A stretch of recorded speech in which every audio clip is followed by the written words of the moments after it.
the head of the delegation. Allow me to begin by highlighting Cambodia's industrious collaboration with the UN treaty bodies and relevant stakeholders. As a central agent of the government, the Cambodian Human Rights Committee coordinates with the line ministries and parties concerned to compile the human rights report, to be submitted to each of the UN treaty body and monitor the implementations of the recommendations accepted through the interministerial working groups such as the UPR report, the ICE-SCR report, the ICCPR report, the International Convention on Eliminations of All Forms and Racial Discrimination report, and the International Convention of Protection for All Persons from Enforced Disappearance report.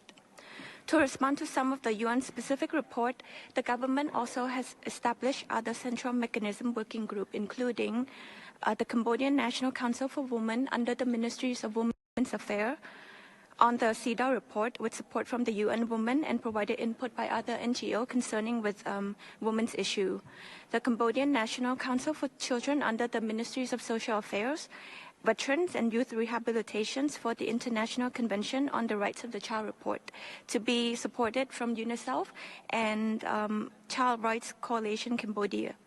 The Disability Action Council under the Ministry of Social Affairs, Veterans and Youth Rehabilitation for the International Convention on the Rights of Persons with Disabilities report, and the National Committee Against Torture under Cruel, Inhumane or Degrading Treatment for Punishment under the Ministry of Interior for the International Convention Against Torture under Cruel, Inhumane, Degrading Treatment or Punishment report. And lastly, the Anti-Corruption Unit for the United Nations Convention Against Corruption report.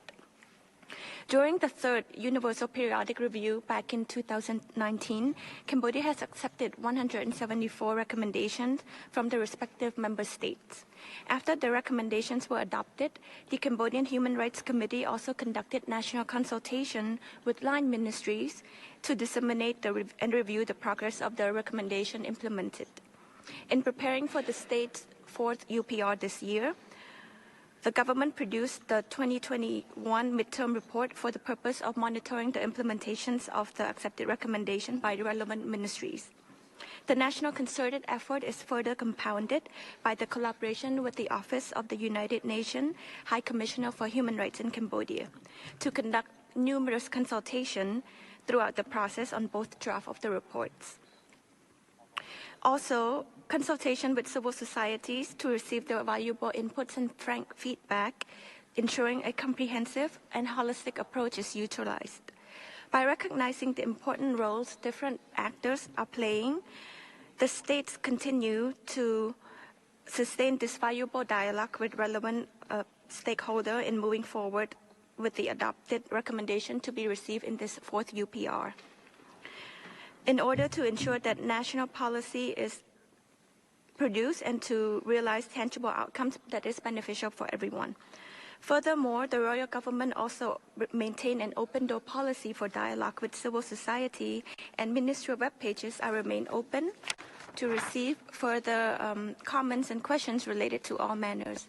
And in addition, the government representatives has always remained at this disposal for non-governmental organizations and civil society meetings upon request to discuss further issues. Some notable policies and measures that result from the previous UPR concerning the advancements of the well-being of the people to build an inclusive and cohesive society include the successful final draft law on the establishment of the National Human Rights Institution.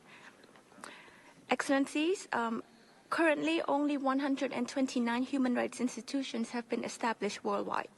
Cambodia is poised to join the 5 countries in ASEAN that have already established the national human rights institutions, including Thailand, Malaysia, Indonesia, Philippines, and Myanmar.